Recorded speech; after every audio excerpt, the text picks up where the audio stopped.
Local programming on KRWG Public Media made possible in part by viewers like you. Thank you.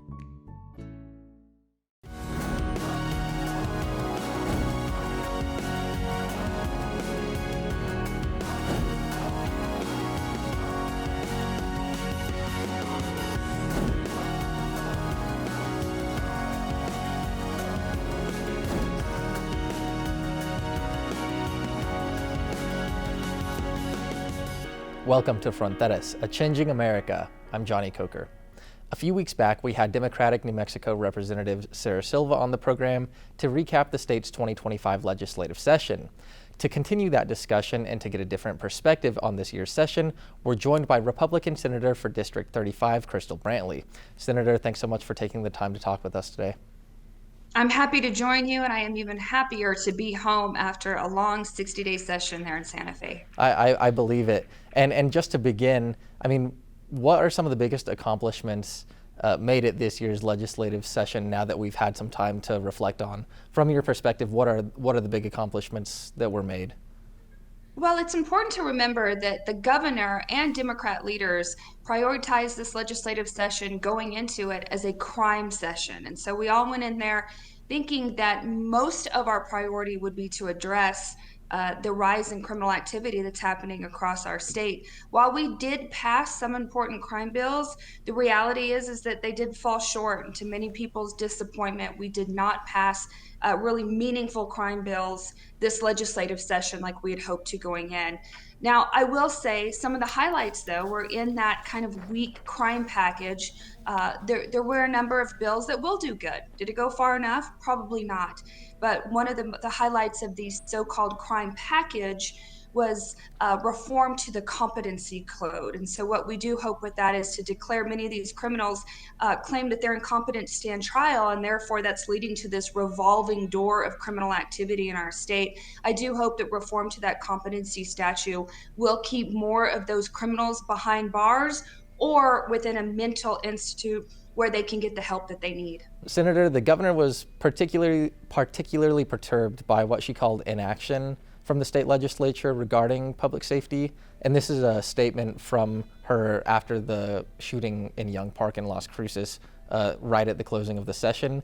Quote, "The public should demand that the New Mexico legislature and all public officials in our state acknowledge New Mexico's crime crisis and prompt them to act immediately to protect our communities. The legislature should expect a special session to address the ongoing public safety crisis." So, how do you feel that the legislature as a whole addressed the public safety issues happening in New Mexico?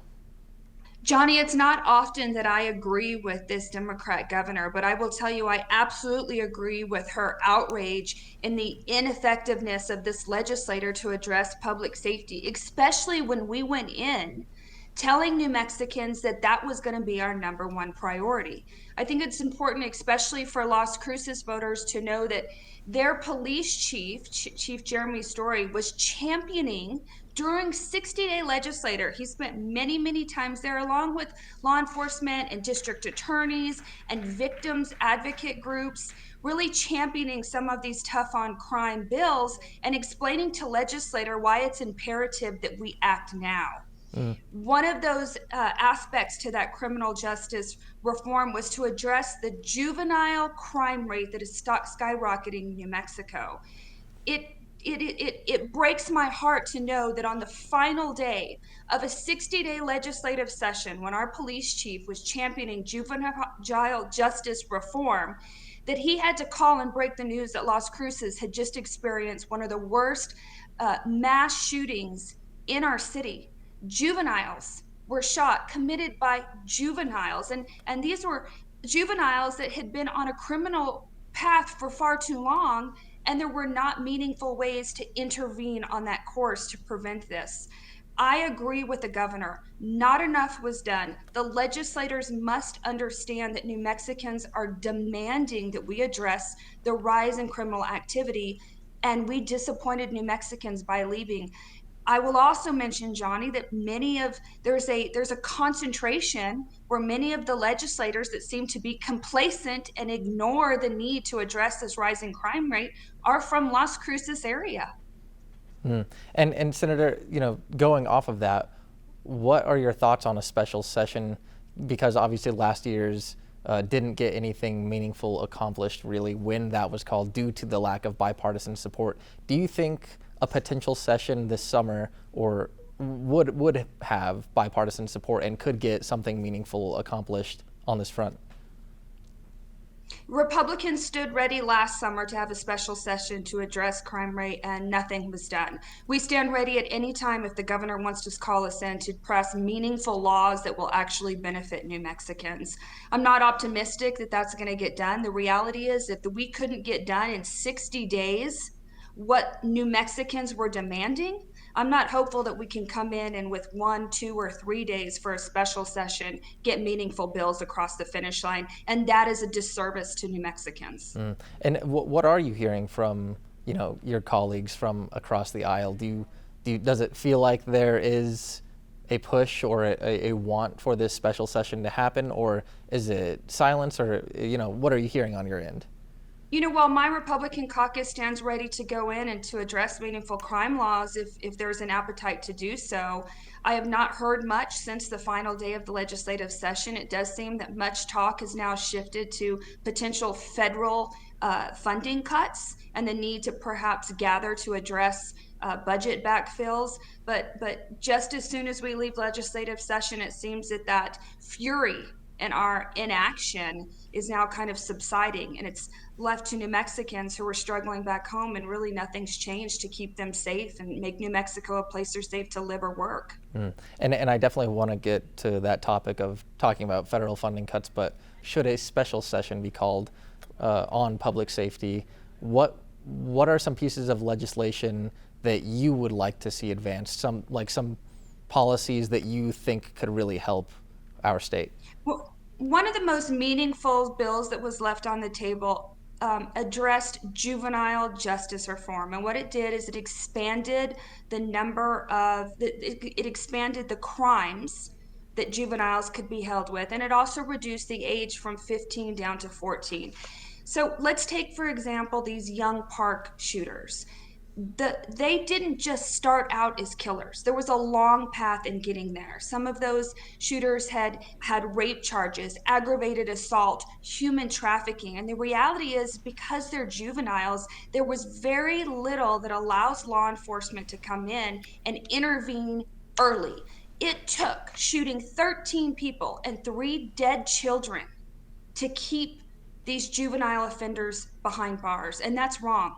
We have failed the offenders, we have failed the victims, and we have failed our communities. We must pass laws, we must encourage our judges to enforce laws and be tough, to intervene early on and to prevent some of these horrific tragedies early on with these juvenile offenders. Number one priority would be to go in there, and that's not a bipartisan effort, I should say. That's not a bipartisan demand. But our number one priority, Republicans and Democrats, should go in there and to reform our criminal justice system specifically for juveniles. We have a Democrat district attorney up in Albuquerque who has been championing that. We have Democrats and Republicans on both sides of the aisle, and yet we seem to have a mass majority of legislators who are complacent and refuse to address it. And Senator, with that in mind, I mean, with so much seemingly left on the table during this last legislative session, and we've spoken about this before, but are you in favor of some sort of legislative modernization or a change in the way that the session lengths work, specifically from, rather than a 60-day and a 30-day biannually, having something like just a 45-day session every year to standardize it, and then that way in the 30-day years, legislators aren't scrambling to try to get certain things done. Is that something that you would be in favor of? You bring up a very good point, Johnny. So to remind our viewers, New Mexico alternates between a 60-day legislative session where we address budget and policy, and a 30-day legislative session where we can only address budget issues. So for those issues, those hot topic public safety issues that were left on the table, it would take 2 years for the legislators to reconvene and to be able to discuss and pass this meaningful reform. That's why it's so imperative we do it a 60-day session.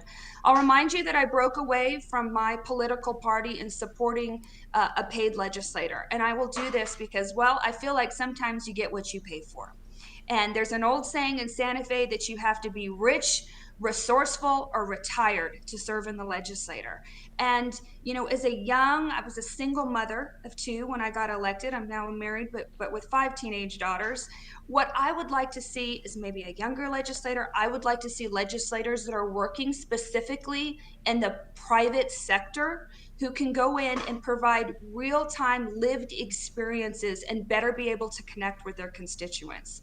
I will mention that now we have paid staff. That has made a very huge difference. So for those of us in the legislature, we now have 1 full-time staffer. I think that's imperative in order for us to communicate and meet our constituent needs. Because as you know, when I leave Santa Fe after legislative session, my work is not done. In fact, the greatest reward of my service in office is responding to constituent needs, veterans who need help, people who are having problems with the utilities, whatever it may be, to be a bridge between state government and our constituents. And so while I have seen great benefit in having paid staff, I am open to considering a paid legislator. As always, though, the devil is in the details. And I will tell you something else that seems very important is that we create complacent legislators by spending decades in office. And so what I said in Santa Fe is I would support a paid legislator in return for term limits. You are paid to be here, you are paid to serve, and we will pay you to leave. And what I'm hoping is that then we'll continue to have turnover and have fresh minds, fresh ideas that are still grounded in what New Mexicans' priorities are at the time. Interesting. And do you think, just going off of that thought you had, do you think having a paid legislature would make special sessions more feasible in bringing all these lawmakers up to Santa Fe to do the work rather than just, in one day turn around, get in and get out, have more of an effort to stay in Santa Fe because they're being paid to be there? Do you think that could play into that a little bit? Sure. Not only do I think it'd make it easier for people to serve in the legislature and to be away from their homes for up to 2 months, but I also think that it could help in recruiting people to run for office. Right? A lot of people can't leave their jobs to serve and to represent their communities. And so if a county commissioner can get paid for their service, I see nothing wrong with a legislator doing the time. I also think it's important then that constituents have and see a return on their investment. And if you are being paid to serve, it is imperative that you work and that voters see that they're getting something for that service. So I am open. Again, I say the devil's in the details because the reality is there was an effort to get a paid legislator done this last legislative session. And had she adopted amendments that would have put term limits into place and agreed to compromise, because that is the heart of building good policy is compromise. Had she agreed to that, I think we would have seen that pass this past session. I see. And that's a subject that we could spend a lot of time on, but I am going to move on now to some of the other bills that you passed. Speaking of bipartisan bills that passed this session, one of the bills you sponsored, Senate Bill 283, would require CYFD to apply for federal benefits for children in their custody. CYFD has had, quite a controversial past couple of years, but in the past few months, another child died in their custody. What do you hope that this bill accomplishes, essentially? First of all, I need to give credit to both my colleagues on the other side of the aisle who worked with me to get this done and the governor for signing this. You asked at the beginning of this show what were some of our greatest accomplishments. CYFD reform, because that bill and many others we have been pushing for many, many years. As we know, CYFD is a broken agency, and New Mexico is seeing some of the most horrific cases of child abuse in America. We are number one when it comes to repeat child maltreatment. And we have got to come in as a legislator and do something to reform this broken agency. The specific bill that you just mentioned, we found out as legislators, it came to my attention just 2 years ago, that many of the children within CYFD custody are receiving federal benefits. That may be death benefits, disability benefits, whatever it may be. As the guardian of those children, CYFD is the legal guardian. Unbeknownst to us, CYFD was taking those federal benefits and using that money for themselves, on top of what the legislator had already funded that agency to do.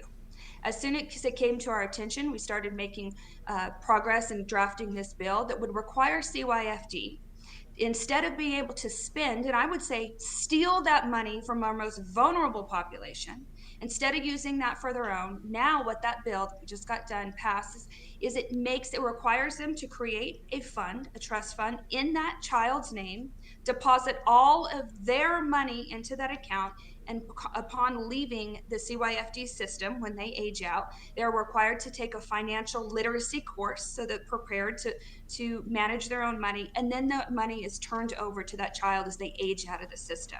It's important to know just how much money, because the average beneficiary was receiving $750 a month. And so I think that was great reforms in the step of directions to give that money that rightfully belongs to those children and make sure it's waiting for them when they age out of our agency system. And Senator, speaking of CYFD reform, House Bill 5 also passed creating the Office of the Child Advocate, basically an oversight agency for the CYFD. You voted in favor of the bill. What are your thoughts on that bill specifically? And how that bill specifically, I drafted. I've carried it for the last 3 years prior. I had called it the Child Ombudsman Bill, if you remember.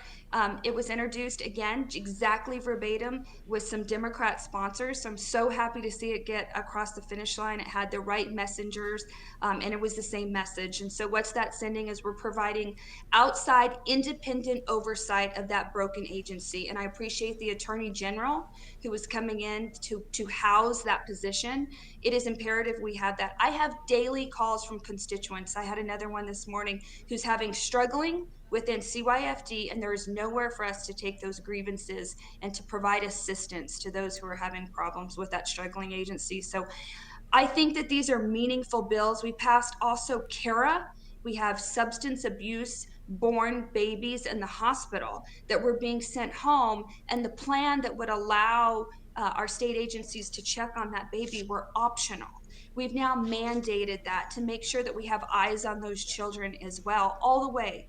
Because what was happening is from the time they left the hospital to the time they entered the kindergarten system, we never had any oversight to make sure that not only the baby was okay, but families were okay. And they were provided early on the resources that perhaps could change their lives, not just for the infant, but for the entire family. With CARA reform, with the creation of the Outside Oversight Independent Office, with our federal benefits reform, we made really meaningful steps forward when it came to pushing back against CYFD and prioritizing not the agency and not parents, but the child first. And for that, I want to thank both Republican and Democrat colleagues who championed many of those bills, and the governor for moving them forward. And Senator, another hot button issue during this year's legislative session was, or at least a point of emphasis, I suppose, was the state's medical shortage, doctor shortage. You were a co-sponsor of Senate Bill 176, which would cap attorneys' fees in medical malpractice lawsuits. But that bill got almost no traction. Why do you think that is? Because many years ago, the trial attorneys groups formed a lobbying entity that is very powerful now by electing their own to office. And so many of the Democrat legislators are attorneys by trade, and the trial attorneys have a chokehold on New Mexico's legislative process. New Mexico is one of the worst places to be a doctor because it's one of the best places to be a lawyer. What is happening is that we are having a mass exodus of doctors from our state because they simply cannot afford the insurance without any sort of caps.